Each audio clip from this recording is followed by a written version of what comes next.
Welcome to the Veterans Impact Show, where our commitment is to help, hope, and healing of our veteran family and our nation. I'm Jim Blythe, a U.S. Navy veteran and a certified senior advisor. Join us as we continue the mission of leadership and commitment to our communities and our great country. Why, you never know where we're going to go or who you're going to meet. We invite you to join in, plug in, and share in what we do. This is your Veterans Impact Show. Welcome aboard and great day. I've got a really great program for you today.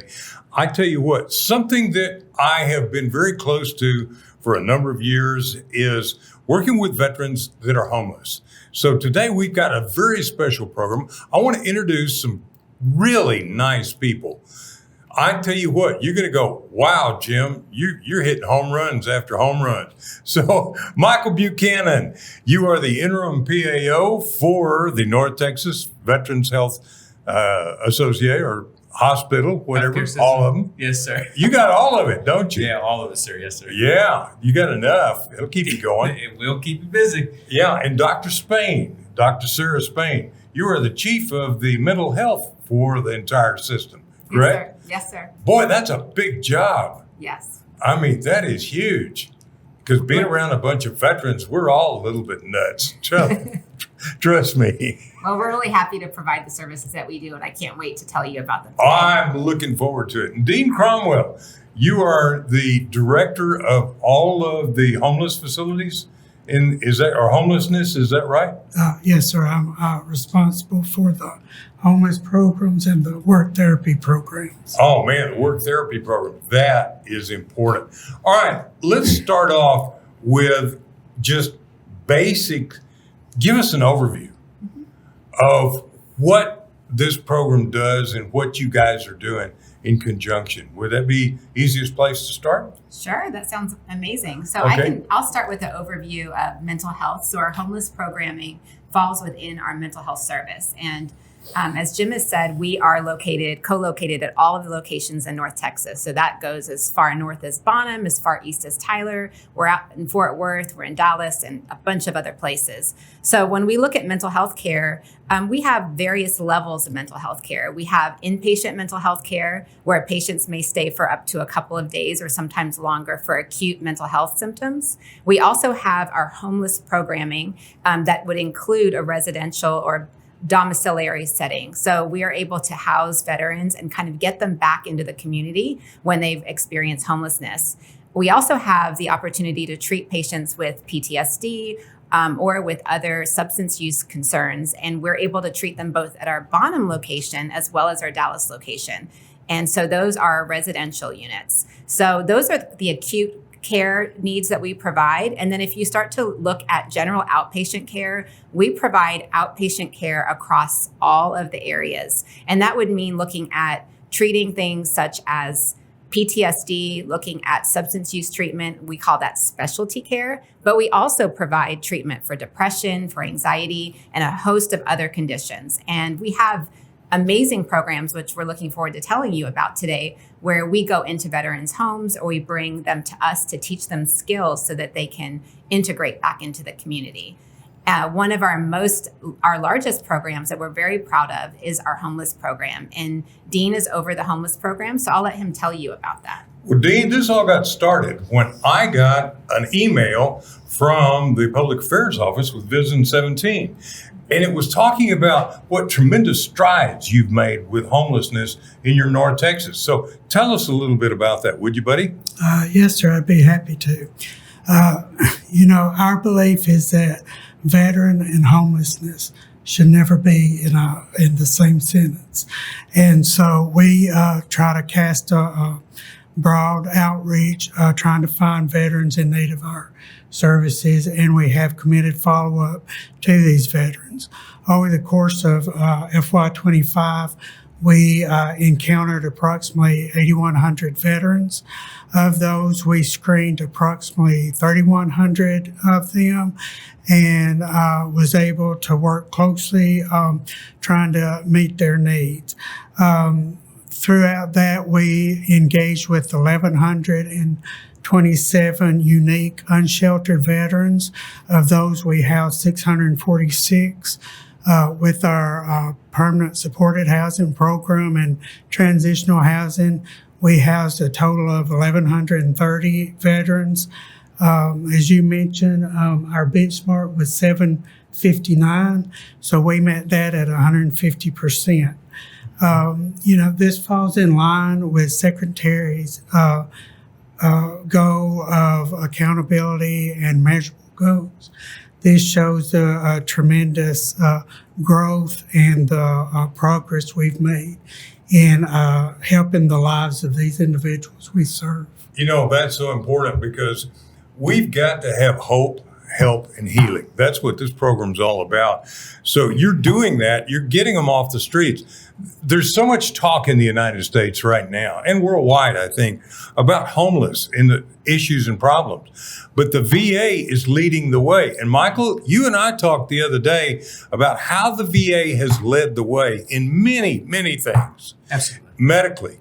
So one of the things is with this, you guys are taking a really active stance. You're not just putting a Band-Aid on it. You're taking a real active stance, not only to get them off the street, but get them back where they got their mind right. Oh, absolutely. I mean, honestly, you bring up a really good point, right? The VA is constantly trying to lead the way on veteran efforts. One of those ways is a comprehensive homeless program, right? It's not just taking someone, finding them on the street, and putting them into a house. It's way more than that. We cover them with a case manager. The case manager goes through all sorts of aspects of that person's life, whether it's job retention, whether it's family issues, whether it could be substance abuse issues. We have treatments and training programs to talk about, holistically, right? That's kind of how we really view things now at the VA is we want to figure out how does the veterans' issues impact the entirety of their life, right? And so how can we treat them holistically? Because we've found that by treating them, even just their physical or mental health, right? That's one aspect of it. But what about their spiritual health? What about their family life? What about the lives with their kids or their families, right? That affects and impacts that veteran just as much as their physical or mental health could impact them as well. So going through those programs, and Dean helps run most of those comprehensive programs as well, that helps get these veterans a sense of belonging and a sense of hope and purpose again, right? And then that is what keeps them housed, right? And that, at least that's what we hope at the VA. And I couldn't be any more prouder, honestly. I think that's fantastic. I think one of the big things, there is the HUD-VASH voucher system. Now, you guys have facilities within the VA that you own, right? And so people will be domiciled in that. You also have partnerships effectively in the community. I know I've been involved in one at Heroes House. How does that VASH voucher system work? Can you explain that very quickly? So the VASH system, it's a Section 8 voucher that is specific to veterans with supported case management that goes with it. So VA works very closely with public housing authorities and with numerous landlords throughout the region. We get veterans aligned with housing. The voucher helps pay the housing. The veteran is to pay a certain percentage of that based on how much income they have. This has been a very successful program. It puts the veterans back in a permanent living environment, getting them back in mainstream society. To make the program valid, we have to have measurements. And one of the measures they say is that with the vouchers assigned to each facility, you're to have 90% of those vouchers under lease.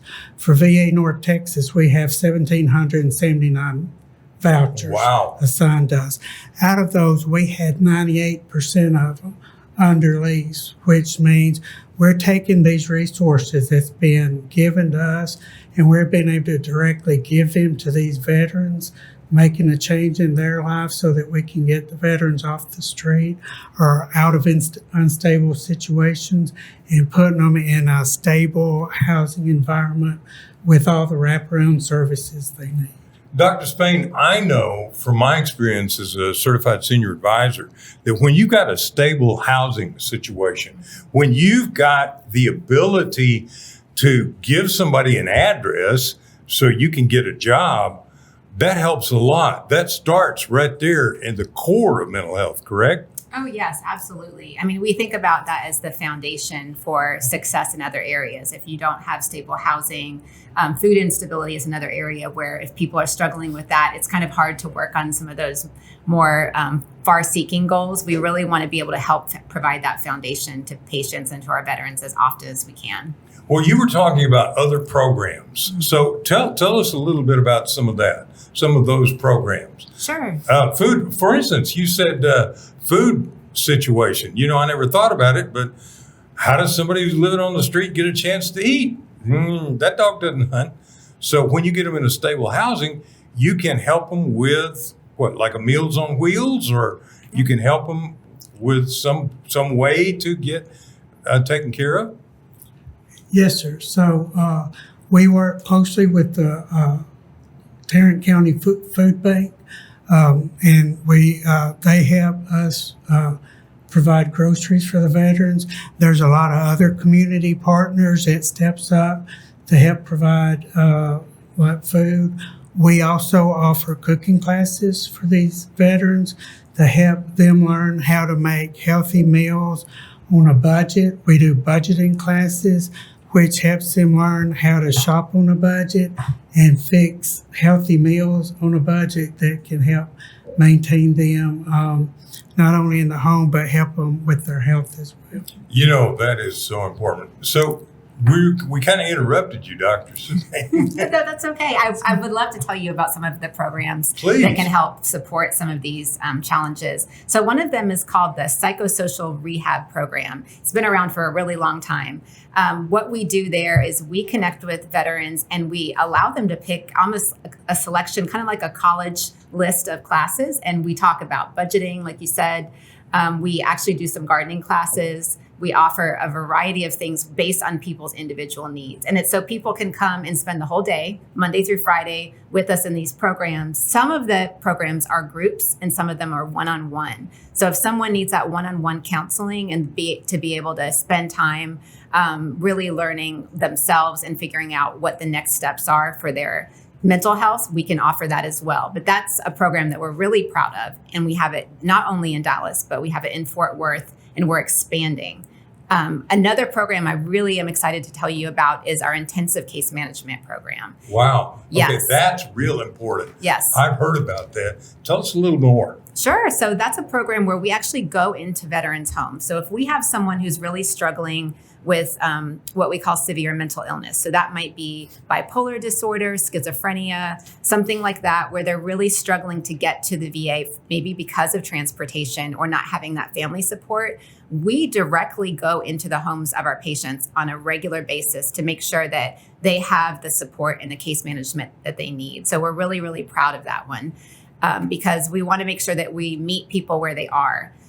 Another program that's huge is our home-based primary care program. And we offer some mental health care where we will go dozens of miles, sometimes up to 100 miles away, where we have folks driving into a veteran's home if they can't come out to us. So we want to meet people where they are.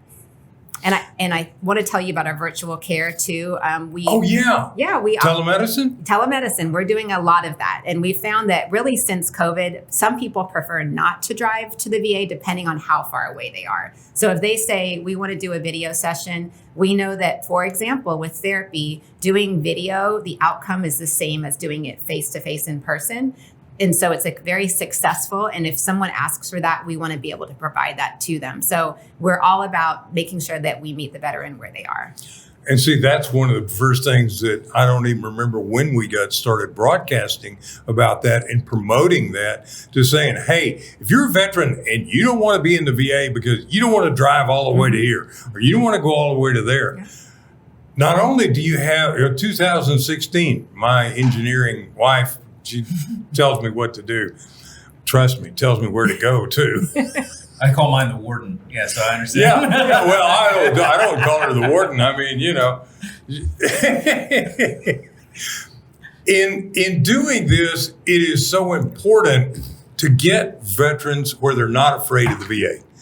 And one of the most important things I've always talked about is going to your county veteran service officer, because if you're not signed up for VA health benefits and you're eligible, you need to go.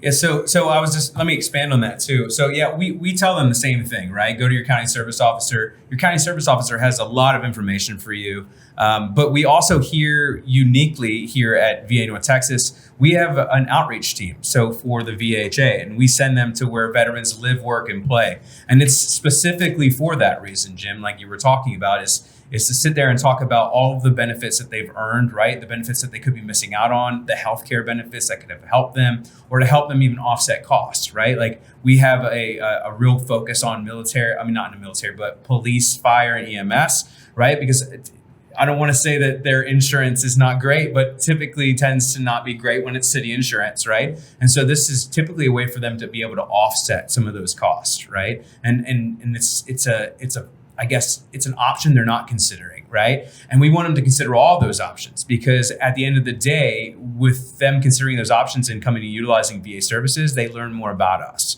So in case they do hit one of those moments to where we get into this situation where they could potentially be facing homelessness or any kind of thing, right? Mental health or whatever it may be, we have comprehensive services for just about everything these days, right? To help that, I guess, head that off, if that makes sense. And that does. Now, one of the other things that I think, man, we're going down some rabbit trails. So we're going to. All right, let's do it.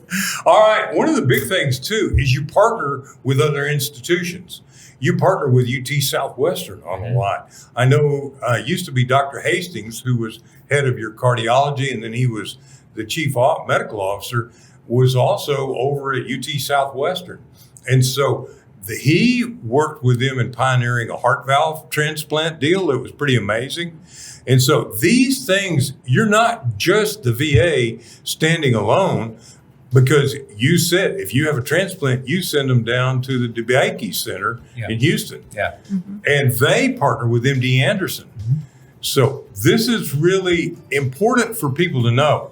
You partner. And when we come back, I'm going to tell you guys a statistic that's going to blow your mind. What do you think the percentage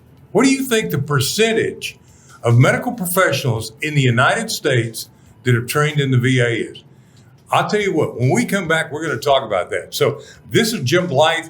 I'm here for you. Cedric couldn't be here today. I'm sorry, man. He is really missed. So we'll be right back after these words from all of our partners. And I want to say a special thank you to AUN out in California and to DBTV Network. They're here for us as well. We'll be right back.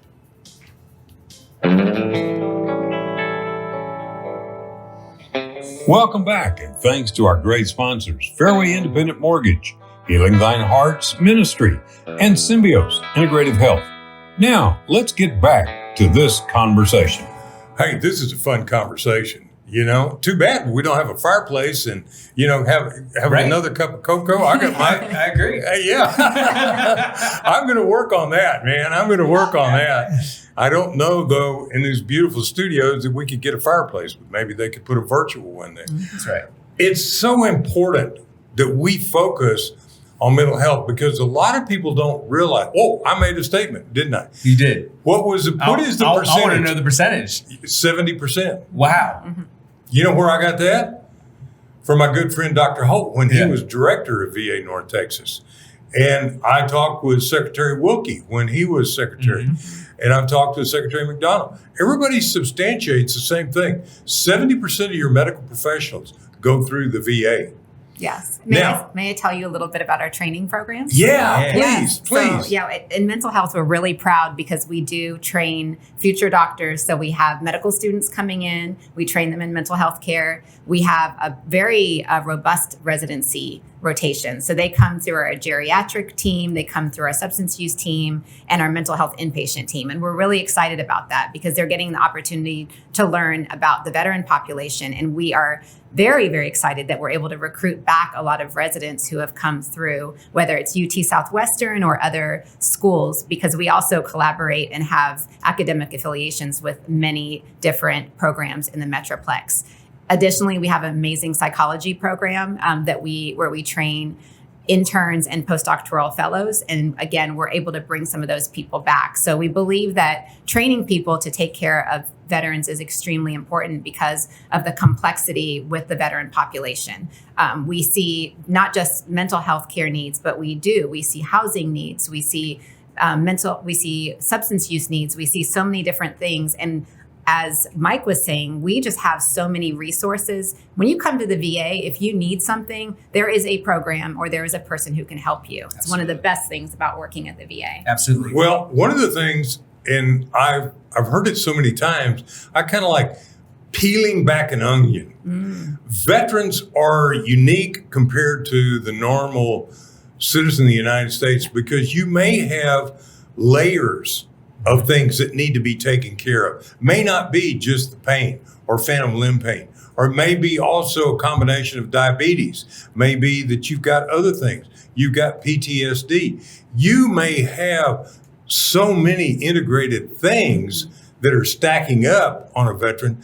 And a lot of civilians don't understand that. Correct, Dr. Spain? Absolutely, yes. And I think that's why we really value a thorough assessment. So one of the first things we do when we have a veteran come into mental health care is we do a diagnostic assessment. So we can determine what are the actual diagnoses that you have, and then what are the best things to treat. So we may look at treating in the order of severity. If someone has depression and they have PTSD, if the PTSD is limiting them from working or from talking to their family, we might treat that first, and then we might tackle the depression concurrently or maybe afterwards. So we're really looking at what is the most immediate symptom that needs to be treated, and then how can we go through a series of evidence-based treatments to get you feeling better.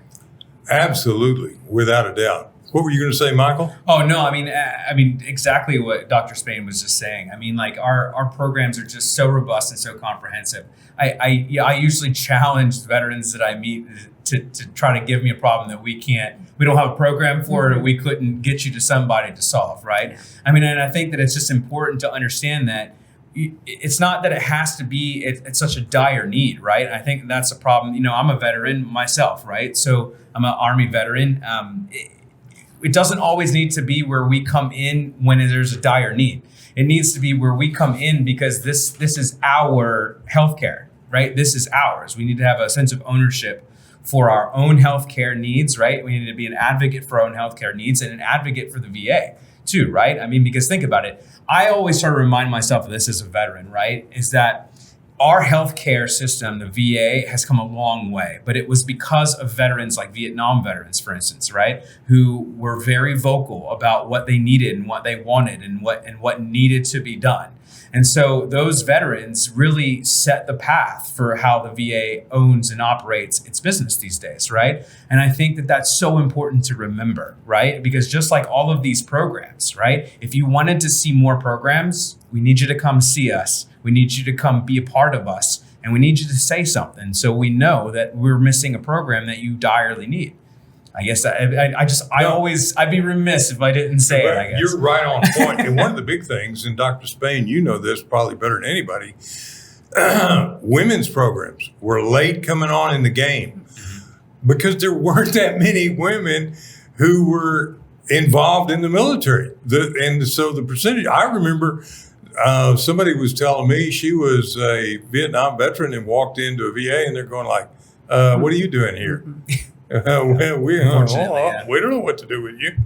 Not true anymore. No, we have women's programs. We have in mental health, we have a lot of groups specifically for female veterans to get treatment that might be specific to them. We have a really robust military sexual trauma program, which is actually for men and women who have experienced some sort of sexual trauma in the military. And so we're able to provide resources as well as benefits to people who have experienced that. And that does require an assessment. So if you're a veteran who did experience military sexual trauma, we do want you to come in and we can talk to you, and then we can assess and determine if there are any benefits that you might be eligible for. I was having a conversation with some people and that topic came up. They're, the military, man, are the men treating women badly and blah, blah, blah.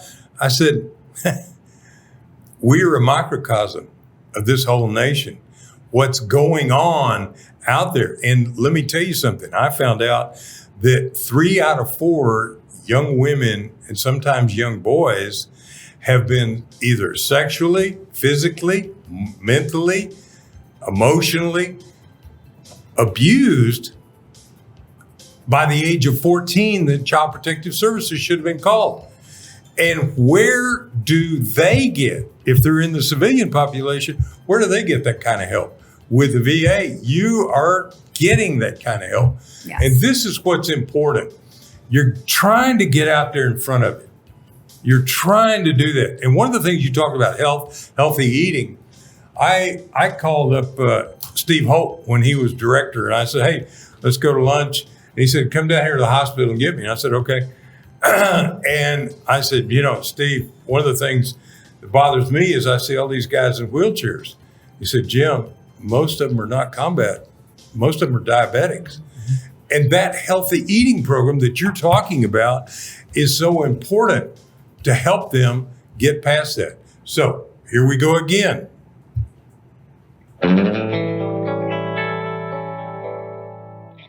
Welcome back, and thanks to our great sponsors, Fairway Independent Mortgage, Healing Thine Heart's Ministry, and Symbios Integrative Health.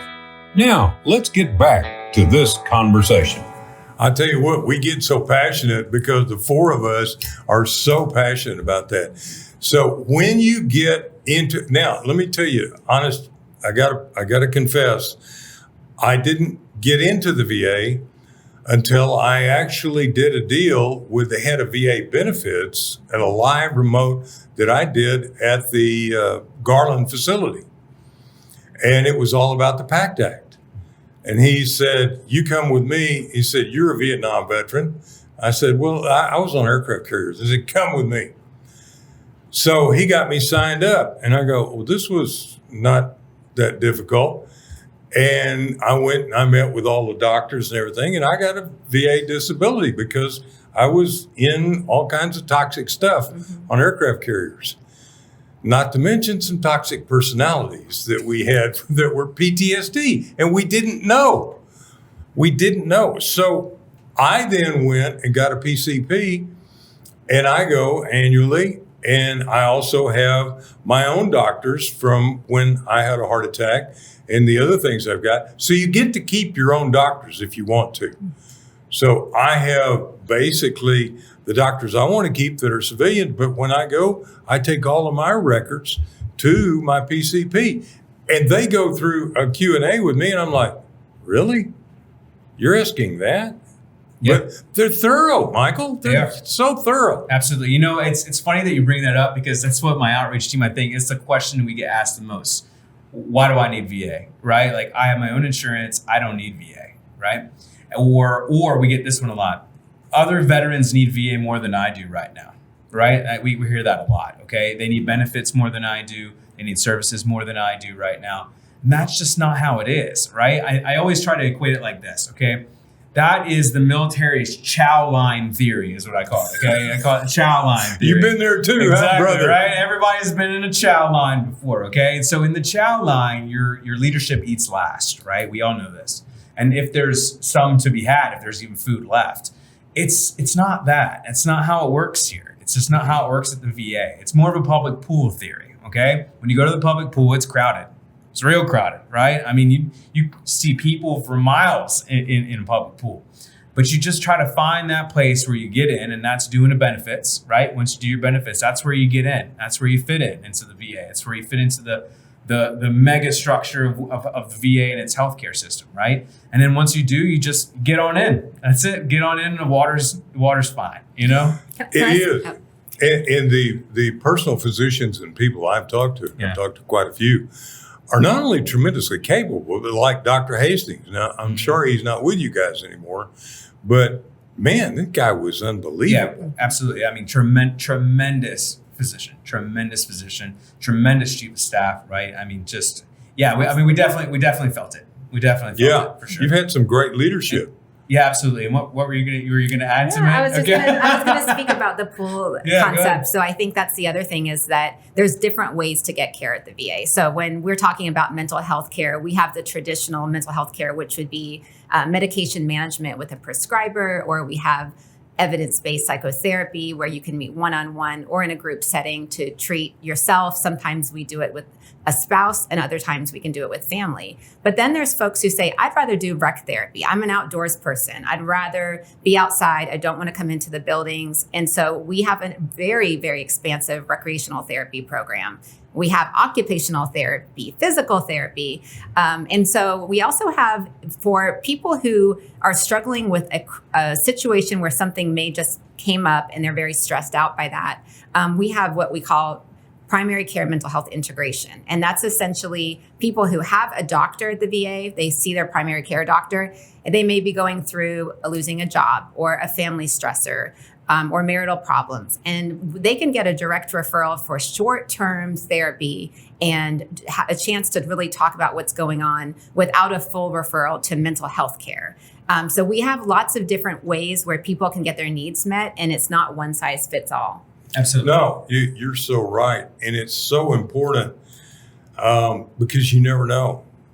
And again, we're a microcosm of what you see. We've got an epidemic in the United States of suicide. And everybody talks about the veterans, there are 22 suicides a day. We got that much and more in the civilian community. Mm-hmm. Cedric and I were talking about suicide prevention the other day with the VA out of Houston. And Cedric said, yeah, because he's a minister as well as marriage counselor. He said, I just heard about an 8-year-old child taking his own life.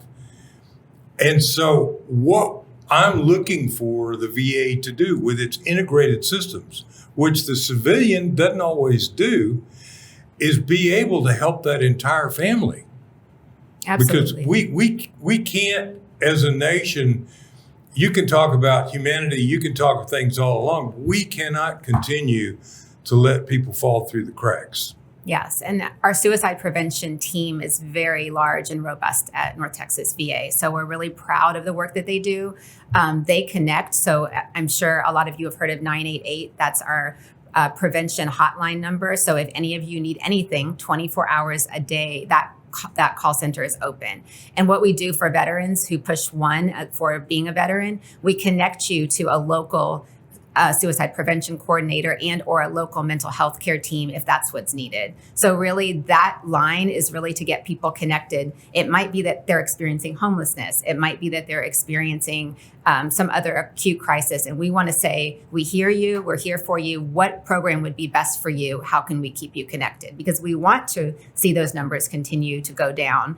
And we are making strides. We find that prevention is key. We want to talk to people while they may have 1 or 2 things piling up. We want to address those and be able to take some of that pressure off, because we notice that when people have multiple stressors and there's no solutions for them, or they don't feel that or there are solutions or know the solutions, that's when there can be a negative outcome. So we're really trying to get in there and help as soon as we can.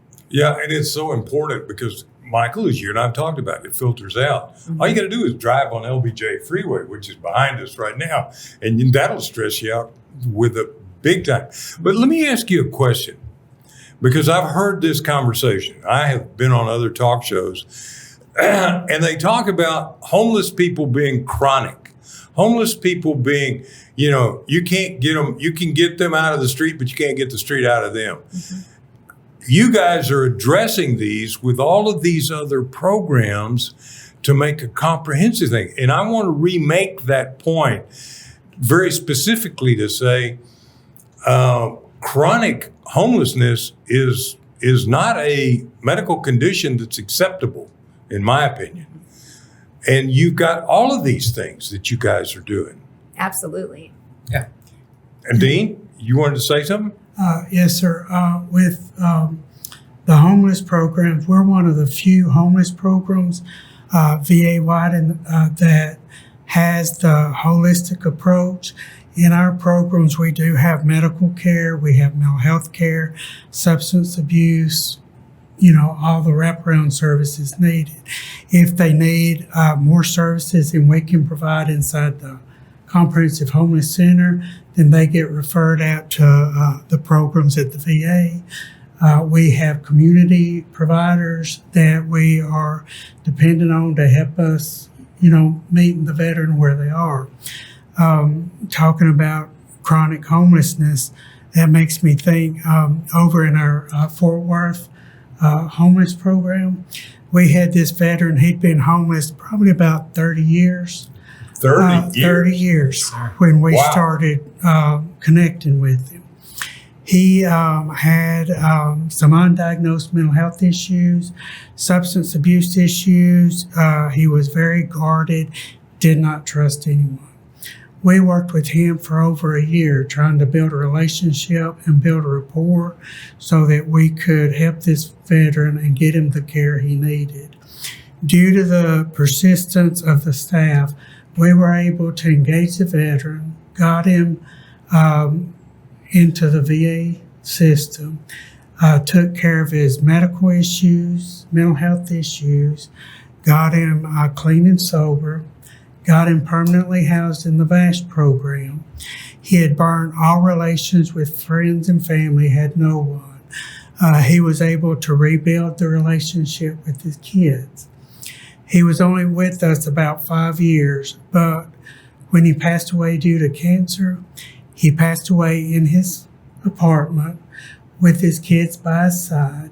He was clean and sober, and he was able to pass away with his dignity restored. And that's why we do what we do, because so much of the time we're wanting to talk about numbers or statistics, but these directly translate into lives that we're touching and trying to improve. Yeah, absolutely. I mean, honestly, I think it's something that's like people forget about us, right? Is that we all have a backstory that work here and do what we do. And most of us really do care. You know what I'm saying? Like we really do take the mission very seriously at the VA. We care, we love our veterans, we care about them, we want them to have the best healthcare possible. And I think sometimes that's forgotten, right? Because they don't get to see all the times where we will sit with someone for years and work on them and just chip away at the blocks, right? And chip away at the tarnish that's built over 30 years of homelessness. But we care so much and it matters to us that we're willing to come in every day and just chip away just a little bit and not get angry and not get overwhelmed because we know one of these days there could be a breakthrough. One of these days, this could be the day that changes this veteran's life forever. Michael, when we first got started in radio in 2015 and 2016, I got a call and this guy was screaming.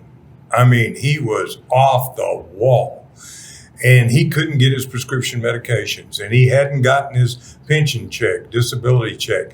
And he's yelling and making an unbelievable scene. So I go and sit down with him at a Starbucks and with his partner, his girlfriend. And all of a sudden I find out he had just moved from Florida and did not get any of his information transferred. Now, I didn't know at that time. And I go, well, let me see what I can do. And I got his information. And I called a friend of mine in the VA who was the director at the time and put somebody on it. And they said, yeah, this guy just disappeared. And we didn't know where to send his checks. We didn't know where to send his medication. We didn't know what to do.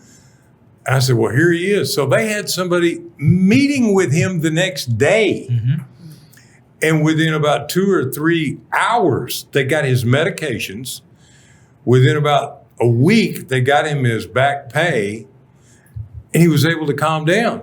But for most people who had not been any training, and by that time I'd had a lot of training as a certified senior advisor, I got to tell you, it's difficult when you're sitting there with somebody who is mentally ill and screaming. Yeah, it is. And so one of the points I want to make too, when you talk about calling 988, you don't have to be the veteran. You may be the family member. You may be the next door neighbor. You may be somebody that veteran knows that you say, gee, we got a situation here and we need to get something squared away, and you guys can jump in. Yes, and sir. you don't even have to be a veteran. 988 is the national, it's the national Crisis line. suicide, crisis line. Mm-hmm. It's not just for veterans. Veterans press 1. But I think it's also important to realize that 988 is just the same number across the board. Like if you ever need to remember anything in your daily life, it's just 988, right? Because 988 is such an important number. We used to have veterans that would call in just to talk because they were so lonely. Yeah. Right? But it kept them, I always used to say it kept them 6 feet over. And that's all that matters. Right? Michael, that's all that matters. I have that all the time. And I have some former clients of mine that I call them up every 6 months or so just to say, hey, how are you doing? Oh, Jim, it's so great to hear you. And they'll keep me on the phone for an hour and a half. And they just want somebody to talk to. That's it. And I think one of the things that I know, you've got these programs where they can come in, they can do it virtually, Yes. and you can actually get them involved in some of these things. Yes, and they can connect with other veterans. I think some of the most powerful experiences I've had as a psychologist is where I've done group settings, group therapy, and then one veteran's teaching another one. Hey, man, I know, I get it. Like, I know you're struggling with anger, but I was where you are. You can be better. Let me help you get there. So that's what happens when you come into the VA is you connect with a family and you learn to connect and just really develop relationships that can serve you for your whole lifetime. Yeah. I know you guys work with the Military Peer Network a lot, and I went through the Military Peer Network training as well. And I have had a bunch of these very tough conversations. And I will tell you that, for instance, addiction, what I have found out, and you can correct me if you think I'm wrong, but in many cases, addiction is symptomatic of an underlying mental health problem. Typically, bipolar depression is one that just keeps popping up.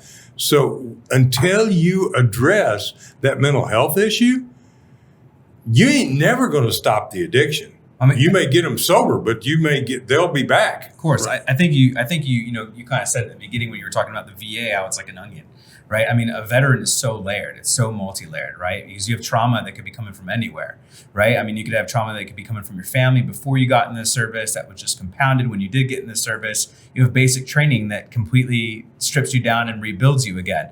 You know what I'm saying? And so like, it's just it's like as if you were like repainting a car over and over and over again, right? That color is not gone. It's still there. We just got to get down to it so we can figure out what color it is so we can identify it. And then we can go, okay, we have a color for that. We have a remover for that color. You know what I'm saying? Yeah. But we don't know because just because the car is painted blue right now doesn't mean that there's not green underneath somewhere. It's 7 layers down. And so again, all of these programs are made to try to unravel some of that, peel some of those layers back, right? So we can really get to know who the veteran is as a human being, right? Because we need to holistically take a look at them. And I think that that's what the VA is really pushed for now, right? Is that holistic healthcare. And I love it. We call it whole health, right? Yeah. But that's why we do that. It's because maybe there is one aspect we didn't take into consideration that's going to give us an insight, just like you were saying, right? Like give us an insight into this human being, and then we can help fix them. That's what it's all about. So I got to tell you, this has been a great conversation. We're going to continue in just a moment. Again, I want to thank AUN TV Network out in California, DB TV Network that puts us around the world. So if you ever have a question, you can just send me an email, jim@veteransimpactshow.com. I will answer it, or I will find somebody who can answer it. And I have friends, I know, Joe, you in Miami, Paula, you in Miami. I got people all over this country, from Oregon to Miami, that call me up. I'm always here for you, 214-502-4600. Why? Because I care. I care about our veterans, and so does the VA, and so do people like this. So we'll be right back after these words. This is your Veteran Impact Show.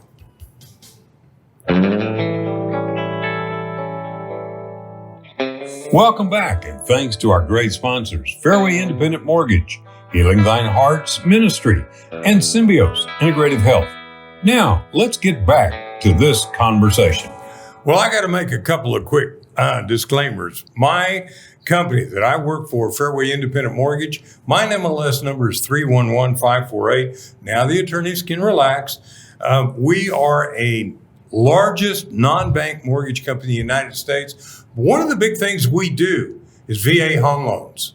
We are super at VA home loans, the new VA refinance, as well as VA construction loans.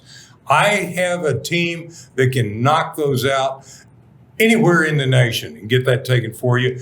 I'm a reverse mortgage specialist. I work with the elderly. I love it taking care of old people. I got a team of people that can help you there. And if you're sitting there, one of the things when I talk to people, it's not just about making a loan. It's about what can we do to help you. And I refer a lot of people to the VA because the two names I mentioned in Miami are both veterans. So it's important that you understand that we're here for you with Veterans Impact Show, the same as the VA is here for you to give you whole health. We're all about hope, help, and healing. And I think that's what you guys, without a doubt. Absolutely. And this is not your uncle from World War II's VA. No. This VA has changed so much. Dramatically. Absolutely. Dramatic. Unbelievably. And honestly, you know, with every incoming secretary, it changes just a little bit more, right? You know, I think Secretary Collins has done a fantastic job, you know, pushing us in the right direction and guiding us through all of the different changes and things that we've been going through recently. But I think that everyone's going to be pretty pleasantly surprised at kind of where the VA is headed in the next few months, few years. I think we have a lot of hope right now, I would say. Now, one of the things you told me, and I'm sorry, I'm going to go down a rabbit trail real quick. It's okay. Let's do it. The VA is now hiring people. So we'll be very shortly. Okay. Yes, very short. Hopefully, yes, very shortly. Yeah, I mean, you know, with all of the different changes, you know, we hope that we can start filling some of the gaps that we have, especially when it comes to staffing, and you know, we do the very best that we possibly can, right? But I think that these next coming years, we are hoping that it will be a good few years. Let's just put it that way. Well, let me just tell you, because I am a veteran, but I wasn't career. And so one of the things is I had a lot of misconceptions about the VA until I started meeting the directors of the VA and going over there and sitting in and listening and doing press conferences. Sure. And I learned a whole lot. This is important that veterans plug in. And me sitting there telling a Korean War veteran, you can't hear. What did you do? Well, I was an artillery commander. No wonder. You know? Yeah. No wonder. Yeah, plugging in is exactly the way that I would say it, right? We cannot know about how to fix something unless we know that it's wrong, right? Right. I mean, like we don't know what we don't know, okay? And so we constantly strive for opportunities for change, constantly.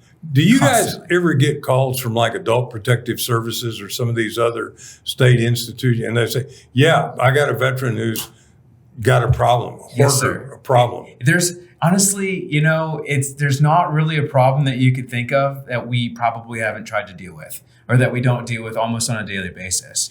And I got to tell you, you were mentioning people want to do outdoor stuff. Mm-hmm.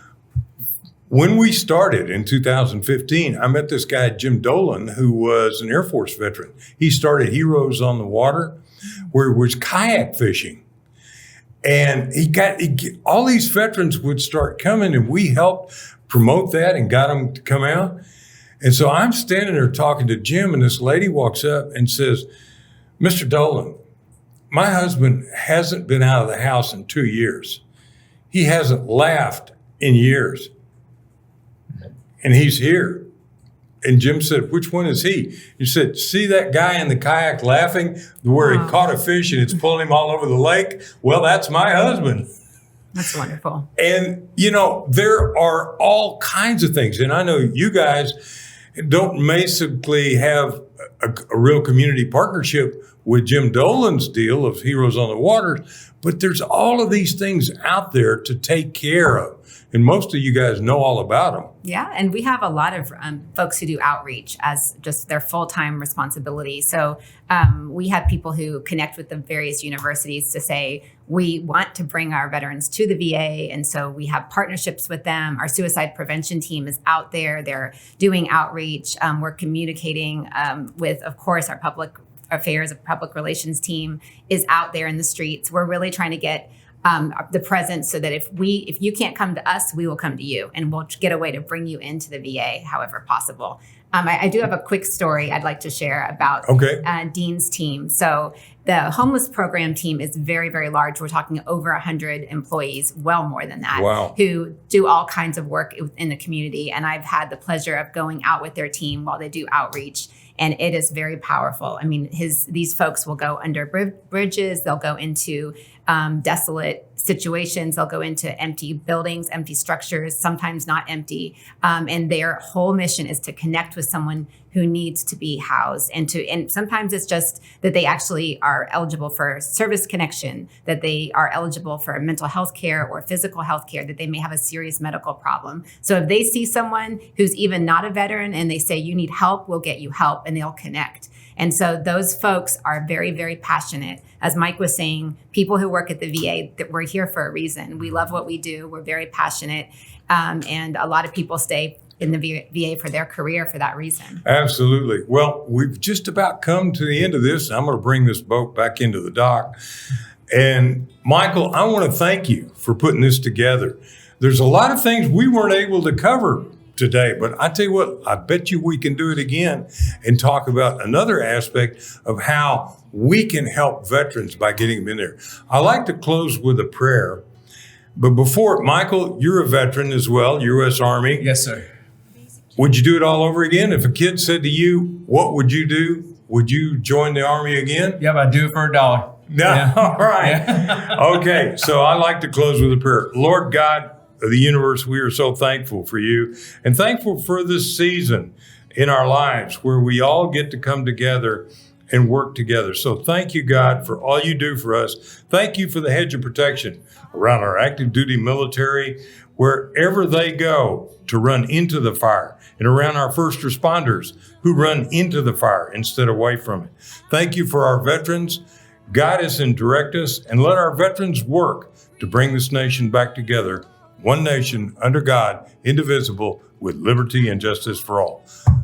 Amen. This is your Veterans Impact Show. We'll see you next week.